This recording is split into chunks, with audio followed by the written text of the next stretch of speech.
السلام علیکم ورحمۃ اللہ وبرکاتہ۔ کچھ عرصے پہلے کا قصہ ہے کہ فرانس کی ایک مصروف سپر مارکیٹ میں ایک خاتون عبایا اور اپنے چہرے پر نقاب پہنے پرسکون انداز میں لائن میں کھڑی اپنی خریداری کا بل ادا کرنے کے لیے اپنی باری کا انتظار کر رہی تھیں۔ جب ان کا نمبر آیا تو کاؤنٹر پر کیشیئر ایک نوجوان لڑکی تھی جو مسلمان تھی اور غالباً عرب سے تھی، لیکن اس نے حجاب نہیں پہنا ہوا تھا، بلکہ اس کے برعکس بہت پریزنٹیبل لگ رہی تھی، اور پریزنٹیبل لگنے کے لیے اس نے میک اپ کیا ہوا تھا۔ اس نے خاتون کی اشیاء ایک ایک کر کے اسکین کرنی سٹارٹ کی، لیکن اس کا انداز انتہائی طنزیہ تھا۔ اس کے چہرے پر غصے اور تکبر کا تاثر نمایاں تھا۔ اچانک کیشیئر نے کہا، جانتی ہو، یہاں فرانس میں ہمارے پاس پہلے ہی بہت مسائل ہیں، اور تمہارا نقاب ان میں سے ایک ہے۔ ہم مہاجرین یہاں کاروبار کرنے اور زندگی گزارنے آئے ہیں، نہ کہ اپنے دین یا روایتوں کی نمائش کرنے۔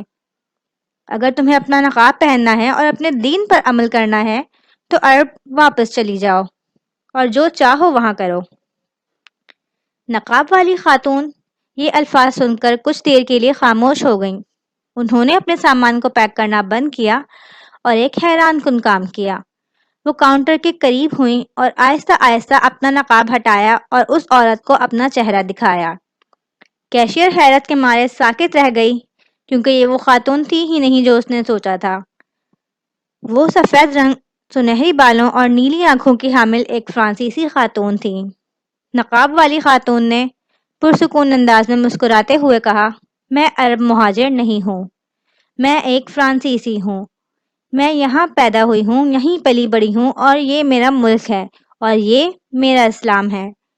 تم لوگوں نے جو مسلمان پیدا ہوئے اپنا دین بیچ دیا ہے، اور ہم نو مسلموں نے اسے خرید لیا ہے۔ کیشیئر کے پاس کہنے کو کچھ نہیں تھا اور سبق ہوا میں گونج رہا تھا۔ یہ کہانی ہمیں یاد دلاتی ہے کہ صرف مسلمان پیدا ہونا کافی نہیں، اصل بات یہ ہے کہ اپنے ایمان کو مضبوطی سے تھامے رکھنا چاہیے۔ آپ کہیں بھی ہوں یا کسی بھی مشکل کا سامنا کریں، آپ کو اپنا ایمان نہیں چھوڑنا چاہیے۔ بہت سے لوگ جیسے کہ یہ فرانسیسی خاتون اسلام کو جانتے ہیں اور اسی لیے اسلام کو چنتے ہیں، اور ایسی محبت اور لگن کے ساتھ اس پر عمل کرتے ہیں کہ دوسروں کے لیے مثال بن کر رہ جاتے ہیں۔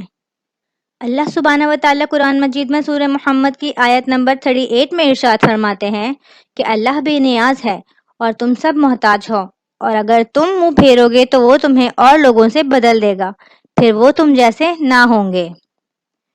اور حضرت ابو ہریرہ رضی اللہ تعالی عنہ سے روایت ہے کہ انہوں نے رسول اللہ صلی اللہ علیہ وسلم کو فرماتے سنا کہ اسلام کا آغاز اجنبی کی حیثیت سے ہوا، اور عنقریب پھر اسی طرح اجنبی ہو جائے گا جیسے شروع ہوا تھا۔ خوش بختی ہے ان اجنبیوں کے لیے۔ صحیح مسلم حدیث نمبر 145۔ تو پیارے بچوں، آج کی کہانی سے ہم نے سیکھا کہ ہمیں دنیاوی فائدے کے لیے کبھی بھی اپنے مذہب کو نہیں چھوڑنا چاہیے، اور نہ ہی اس کے احکامات فراموش کرنے چاہیے، کیونکہ جو اللہ تعالیٰ کو بھول جاتا ہے، ایک وقت آتا ہے کہ اللہ تعالیٰ بھی اسے بھول جاتا ہے، اور وہ دنیا و آخرت میں ذلیل و خوار ہو کر رہ جاتا ہے۔